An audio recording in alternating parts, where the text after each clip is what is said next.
You know, I've been trying to say to everybody, there was never an arms deal.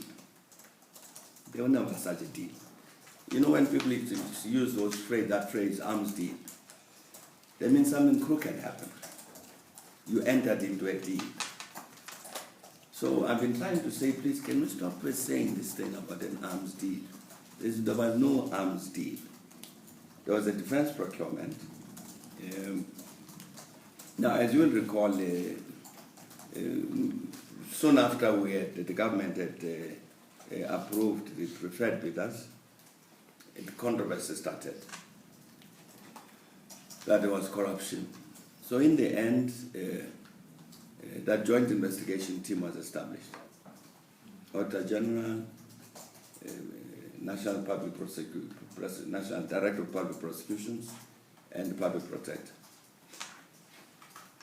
And in our view, did very thorough work to look at every element of this matter.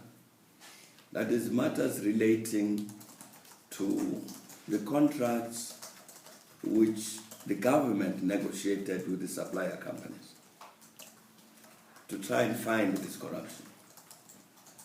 And as you will recall, they then said they didn't find any corruption. Nevertheless, the demand persisted, or not the demand, but the allegation that there was corruption persisted for many years. And again, as you will recall, there was a demand while I was the President of the Republic that we should set up a judicial commission of inquiry. And I kept saying, can anybody who wants such a commission kindly give me one fact to justify the appointment of a judicial commission, given the work that had been done by that joint investigation team? And nobody ever came up with a single fact to say, no, here is, even if it's a prima facie information which suggests that there might have been corruption, which would then justify setting up a judicial commission. So I'm saying that I kept calling for this to say, please, can somebody come forward with this information to justify such an act? And nobody did. But as you remember now, one of our citizens here went to the Constitutional Court to demand this. And so indeed the President Zuma and the government then decided, all right, let us concede this demand without conceding that there was any corruption as far as government is concerned, but okay, let's set up a judicial commission. It's done its work. It's come to the same conclusion as the joint investigation team, but again, the allegations continue. Now, it's very frustrating because the people who make the allegations are unable to produce one single fact to substantiate the allegation. You will see in the article we posted today on this matter that we ask everybody to go into the website of the Arms Commission. Because what the Arms Commission did, all of us who went there as witnesses, they would record us on their machines, then transcribe the interactions and post it on their website. Just have a look at those transcripts of what I said, what the whistleblower said, what everybody said. And in all instances, absolutely all, without exception, when the whistleblowers are then confronted, okay, you've been saying that there's corruption around this. Can you please produce the facts? Not one of them did. So I'm saying, read this for yourself, don't take it from me. Just to read those transcripts. Now,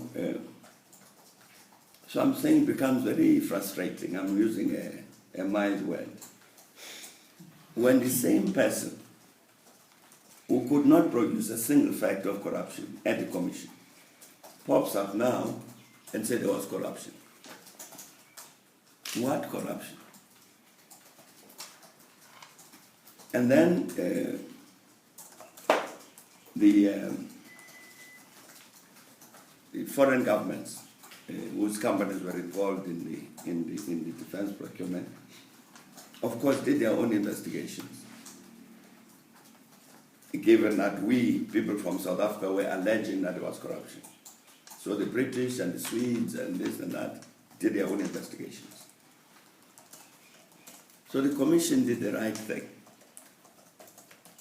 the Judicial Commission, to visit all these countries, to say, can you please give us information that will be relevant to our work?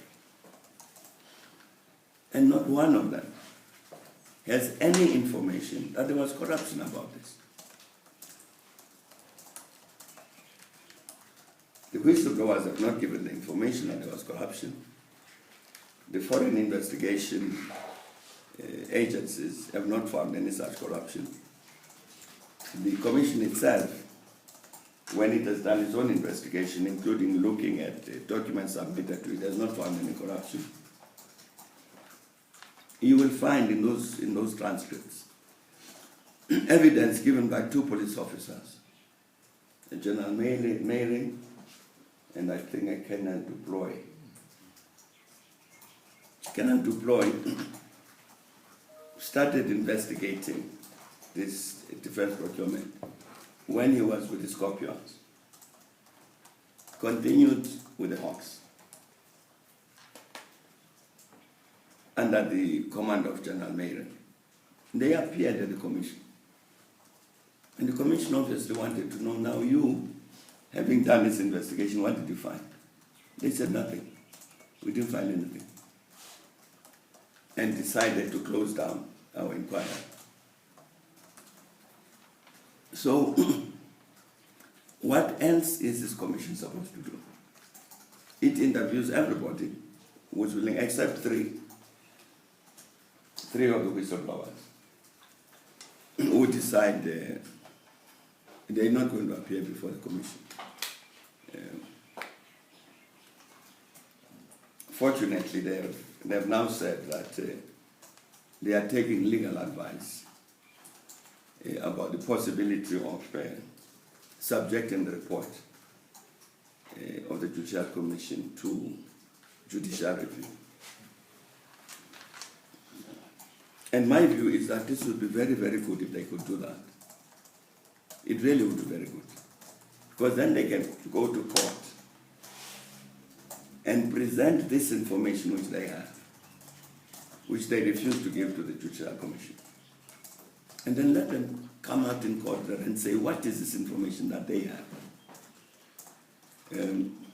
I'm really hoping that they will do that.